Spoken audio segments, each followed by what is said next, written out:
असतोमा षड्गमय तमसोमा ज्योतिर्गमय मृत्युर्मा अमृतम गमय। ओम शांति शांति शांति।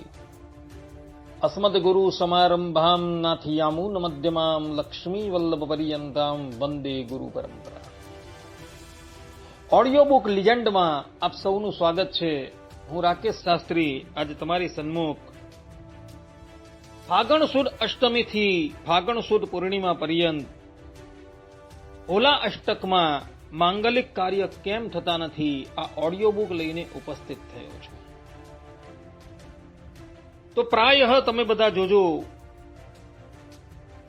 કે ફાગણ સુદ અષ્ટમીથી લઈ ફાગણ સુદ પૂર્ણિમા પર્યંત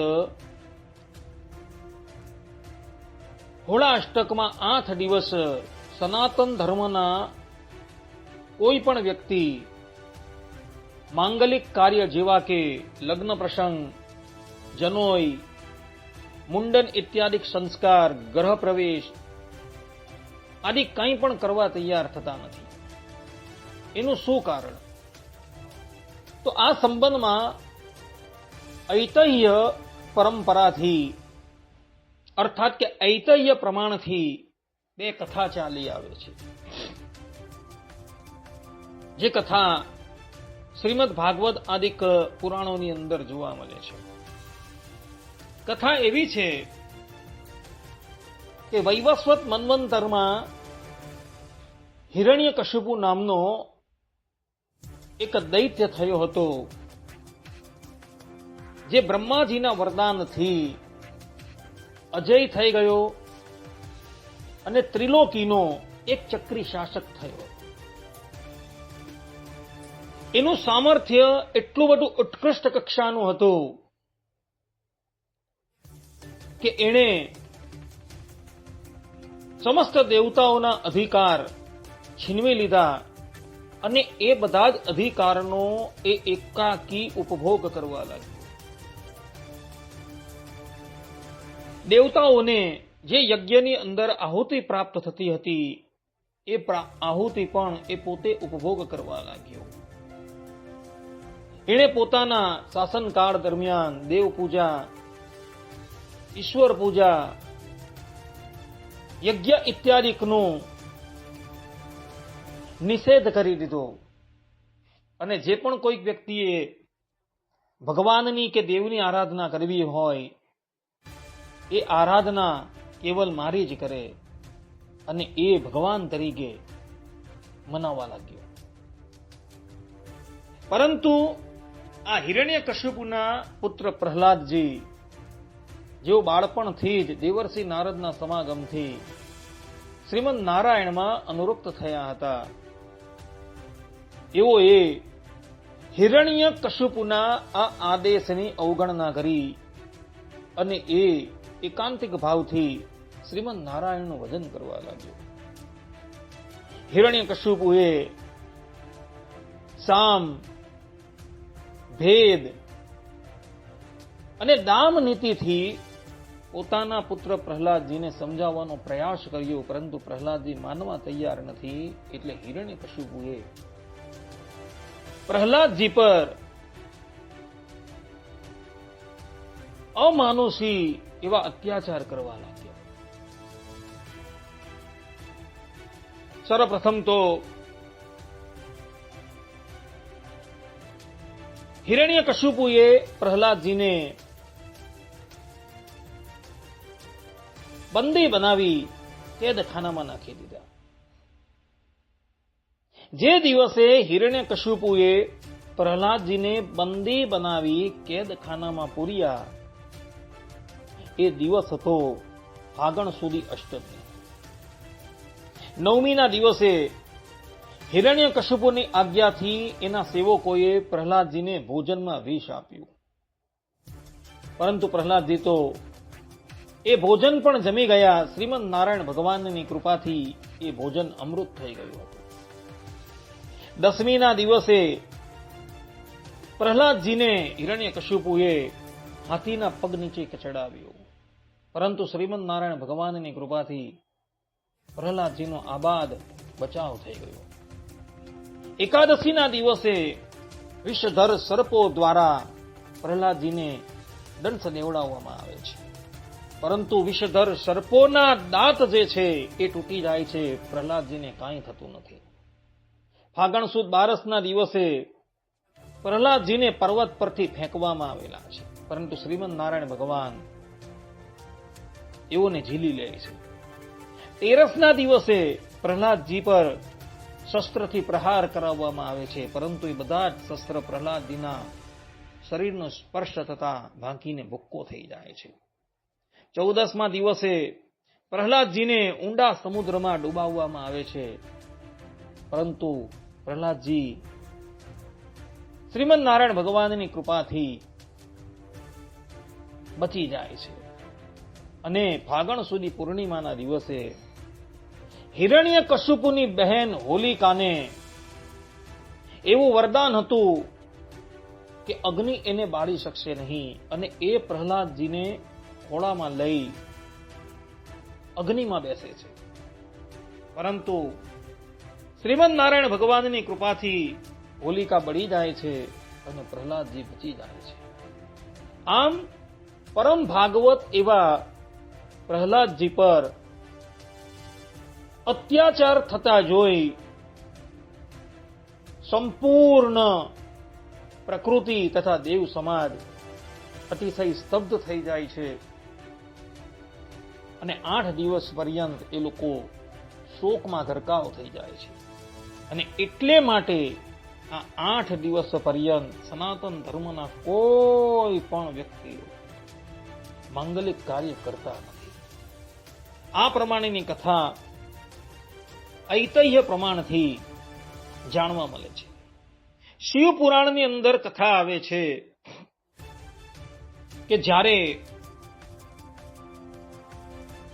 ભગવાન શંકરના અર્ધાંગિની માતા સતી પોતાના પિતા દક્ષના યજ્ઞમાં જાય છે, અને એ યજ્ઞમાં દક્ષ પ્રજાપતિ સતી અને મહાદેવનું અપમાન કરે છે, અને એને લઈ સતી યોગાગ્નિથી પોતાના દેહને બાળીને ભસ્મ કરી દે છે. સતીજી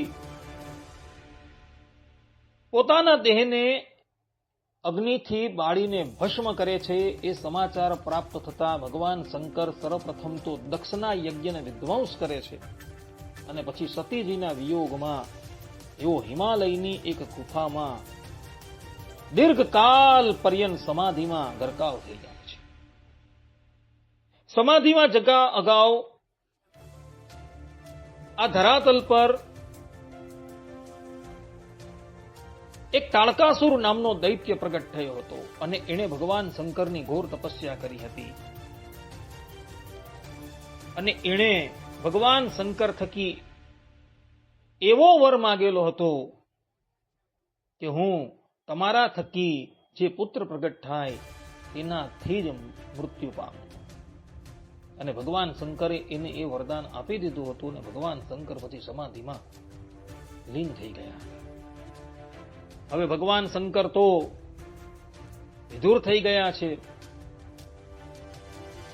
એમના થકી તો કોઈ પુત્ર થવાનો નથી, અને એને લઈ તાળકાસુર અજેય થઈ ગયો હતો.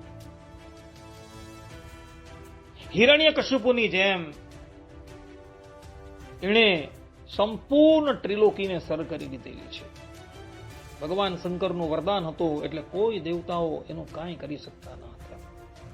પેલી બાજુ હિમાલયના ઘરે સતી દેવી હિમાલય અને મેનકા થકી પાર્વતીના રૂપમાં પ્રગટ થઈ ગયા છે. બધા જ દેવતાઓ એવું ઈચ્છતા હતા કે દેવી પાર્વતીના લગ્ન ભગવાન શંકરની સાથે થાય, પરંતુ ભગવાન શંકર તો સમાધિની અંદર લીન છે, એમની સમાધિ કોણ તોડે? બધા જ દેવતાઓ કામદેવની પાસે આવે છે, અને કામદેવને કહે છે, હે કામદેવ, જગતના હિતને અર્થે તમે ભગવાન શંકરની સમાધિને ભંગ કરો. કામદેવ જતા હતા ત્યારે એની પત્ની રતિ પણ એમની સાથે થઈ ગઈ. કામદેવ અને રતિ જાણે છે કે ભગવાન શંકરની સમાધિ ભંગ કરાવવાનું પરિણામ એ આપણા મૃત્યુને નિમંત્રણ આપવા બરાબર છે. પરંતુ જગતના હિતને અર્થે કામદેવ આ કાર્ય કરવા પણ તૈયાર થાય છે. કામદેવ ભગવાન શંકર જે ગુફામાં સમાધિનિષ્ઠ થતા ત્યાં આવે છે અને એક પછી એક પોતાના 5 બાણોનો પ્રયોગ કરી કામદેવ ભગવાન શંકરને સમાધિમાંથી જાગૃત કરે છે. સમાધિ ભંગ થતા ભગવાન શંકર અતિશય ક્રોધાયમાન થઈ જાય છે અને પોતાના તૃતીય નેત્ર દ્વારા કામદેવને બાળીને ભસ્મ કરી દે છે. પોતાના સ્વામી ભગવાન શંકરની ક્રોધાગ્નિમાં બળીને ભસ્મ થઈ ગયા એટલે કામદેવની પત્ની રતિ ખૂબ વિલાપ કરે છે. ફાગણ સુધી અષ્ટમીના દિવસે ભગવાન શંકરે કામદેવને બાળીને ભસ્મ કરેલો હતો અને એ અષ્ટમીથી લઈને ફાગણ સુધી પૂર્ણિમા પર્યંત રતિ ખૂબ વિલાપ કરે છે. પ્રેમ, સૌંદર્ય અને ઉત્સવના દેવતા કામદેવનું મૃત્યુ થયું અને એની પાછળ રતિદેવી તથા બીજા દેવતાઓ એ 8 દિવસ પર્યંત ખૂબ શોક કરતા હતા. એના શોકથી અતિશય દ્રવિડ થયેલા ભગવાન શંકર રતિદેવીની સન્મુખ પ્રગટ થાય છે અને એને આશીર્વાદ આપતા કહે છે, હે રતિ, હવેથી કામદેવ દરેક મનુષ્યના, દરેક ભૂત પ્રાણી માત્રના શરીરમાં અનંગ તરીકે રહેશે અને વૈવસ્વત મન્વંતરની 28મી ચોકડીમાં દ્વાપર અને કલીની સંધિમાં ત્યારે શ્રીમદ નારાયણ ભગવાન શ્રી કૃષ્ણ રૂપે પ્રગટ થશે ત્યારે તારો પતિ કામદેવ ભગવાન શ્રી કૃષ્ણના પુત્ર પ્રદ્યુમ્ન તરીકે પ્રગટ થશે. અર્થાત ભગવાન શ્રી કૃષ્ણ અને રૂકમણી દેવી થકી એ પ્રદ્યુમ્ન નામ ધારણ કરી જન્મ લેશે અને તે સમયે તારું અને તારા પતિનું મિલન થશે. આમ ફાગણ સુદ અષ્ટમીથી લઈને ફાગણ સુદ પૂર્ણિમા પર્યંત રતિદેવીએ તથા બધા દેવતાઓએ કામદેવના મૃત્યુ પર શોક મનાવેલો હતો અને પૂર્ણિમાના દિવસે ભગવાન શંકરે રતિદેવીને વરદાન આપેલું હતું અને એટલે માટે આ 8 દિવસ પર્યંત સનાતન ધર્મીઓ કોઈ પણ માંગલિક કાર્ય કરતા નથી. કારણ કે 8મના દિવસે કામદેવનું મૃત્યુ થયું હતું અને પછી 8 દિવસ પર્યંત એની પત્ની રતિએ તથા દેવતાઓએ કામદેવના મૃત્યુમાં શોક મનાવેલો હતો અને એટલે માટે આ 8 દિવસ પર્યંત કોઈ ધર્મ સંબંધી માંગલિક કાર્ય થતા નથી. પરંતુ હા, આ 8 દિવસ પર્યંત જે પણ કોઈક ભગવદ ભક્ત ભગવાનનું સ્મરણ કરે છે, ભગવાનનું ભજન કરે છે, એ બધા જ લોકો એનું અક્ષય ફલ પ્રાપ્ત કરે છે.